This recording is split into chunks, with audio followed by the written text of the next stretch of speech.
जय श्री नारायण गाइस आज की जो रिएक्शन वीडियो है वो है the European descendants of Kashyap Rishi and it's a really interesting topic. पता क्यों? क्योंकि पता नहीं मुझे मेरी तपस्या के ज्ञान से या किस तरह से मुझे आई डोंट नो या आई एम गिफ्टेड और what I don't know, but बचपन से ही ना मुझे बहुत सारी चीज़ें मुझे अपने आप ही पता है। वैसे भी मैं कश्यप ऋषि की वंशज हूँ, कश्यप से हम कश्यप ब्राह्मण से। पता नहीं मुझे उस वजह से पता चला या क्यों पता चला, लेकिन बहुत सारी चीज़ें जो मुझे पहले से पता है। ये भी एक चीज़ है जो मुझे मैं हमेशा से कहती थी कि लाइक होता है ना कभी कभी बाय मिस्टेक कोई फेयर कलर का या डिफरेंट कलर का बच्चा पैदा हो जाता है तो वो अपने आप को दूसरों से अलग मानने लगता है, तो वो अलग से जाके अपनी ट्राइब बना लेता है। फिर उसके जो डिसेंडेंट होते हैं फिर उसमें वो भी वाइट्स होने लग जाते हैं। तो ये ऐसे ही कहीं के कहीं अलग हुए हैं, लेकिन आई थिंक ये थे आर्यंस ही, नॉर्मली भारत से ही डिसेंडेंट हुए। तो मुझे ऐसा लगता था हमेशा से, लेकिन अब ये जो वीडियो मैंने देखी है इसमें एक्चुअली में वो उन्होंने यही बताया, तो मुझे एकदम से इट्स लाइक एक स्ट्राइक हुआ कि लाइक ओ यहाँ यही तो मैं बचपन से बता रही हूँ सबको, लेकिन सब कह रहे हैं कि नहीं कोई है तेरे पास प्रूफ है। अब तो प्रूफ भी है ये वीडियो। चलिए देखते हैं ये video. The European descendants of Kashyap Muni. About 5,200 years ago and earlier, there was an advanced Vedic civilization centered around the city of Hastinapur and rivers like the Sarasvati. In one form or another, the culture was global, but the further one got from India, generally the lower the spiritual standards were. The powerful Kashyap Muni and his wives were based in Kashmir and had many, many offspring. और मैंने ये भी सुना था कहीं पे कि कश्मीर का ओरिजिनल नाम है कश्यप घाटी। Some of their descendants included certain Kshatriya warrior races who became unruly. They couldn't control their sexual impulse, ate meat, liked their alcohol, and they were always fighting. So they were always fighting. जो मुझे मेरे अंतर्ज्ञान से प्राप्त हुआ था, information प्राप्त हुई थी, उसके हिसाब से मुझे ये लग रहा था कि वो उनका फेयर कलर था इसलिए उन्होंने अपने आप को अलग कर लिया होगा, but actually they were not liked by the people because they started like coming in, because उस वक्त कलयुग का शुरुआत हो रही थी। अब तो कलयुग का अंत हो रहा है, श्री राम भी आ गए, बट उस वक्त शुरुआत हो रही थी तो उस वक्त नकारात्मक शक्तियाँ जो लोगों के माइंड पर कुछ लोगों को वो कर रही थी, अपनी तरफ आकर्षित कर रही थी, तो ये मिसबिहेव करने लग गए थे, मांस मदिरा भोग की तरफ जाने लगे थे, इसलिए लोग इनको पसंद नहीं करते थे। That's why they moved to west. चलिए देखते हैं आगे। They were of noble heritage, but these light-skinned tribes were not appreciated by the Vedic brahmanas and leaders of the time. The tribes did have a priestly class, but their Kshatriyas were not submissive to them. Lands to the west were becoming a more desirable place for migration.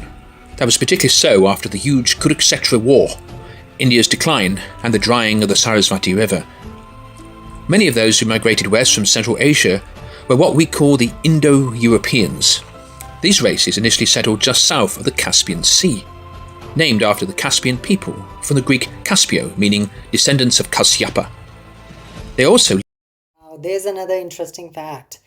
Caspian Sea is named after Kashyap. Kashyap Rishi. Kashyap Sea. Caspian Sea. All right. These races initially settled just south of the Caspian Sea, named after the Caspian people, from the Greek Kaspio, meaning descendants of Kashyapa. They also lived around the Black Sea and later Turkey. Then they spread to Greece and the rest of Europe. But before that, there was migration to the north of the Caspian and Black Seas. The long Volga River flows through central and southern Russia and into the Caspian Sea. In ancient times, there were remnants of Vedic culture there. Those who had migrated away from the Central Asian region brought the culture with them. That is why there are a great many uncanny similarities between Sanskrit and Russian languages.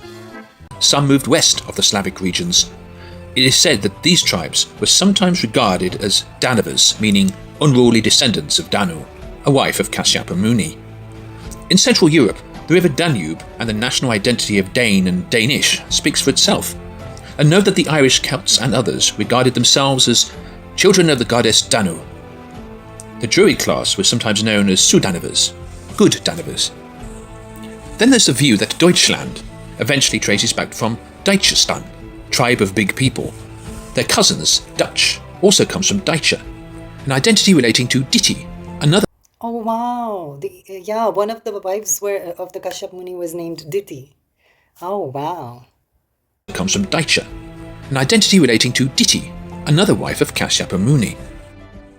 Now, let's use an example from France. Paris, from the Latin Parisorium, in turn from the Sanskrit Parameswarium, meaning abode of the goddess Parameshwari. Let's move to England, or as it was once known, Angolistan, Sanskrit for a finger-like country when compared with the rest of Europe. Some examples. Salisbury, Sail-ish-puri, hilly settlement with a temple. Many scholars conclude now that Stonehenge in southern England once served as a huge solar calendar. Some take it further. They suggest that the entire site was the physical representation of 1 month, with also the annual summer and winter solstices. Stonehenge might have looked something like this around 2400 BCE. At dawn on the summer solstice, the rays of the sun would have shone straight through to strike the altar stone in the centre. Nearby Avebury includes 2 inner stone circle temples of the sun and moon. The outer boundary marked a much larger sacred space. The site may have looked something like this. There's a similar site in Goseck, Germany. It is believed to have been an ancient observatory. The ancient European Druids were influenced by Indian Vastu.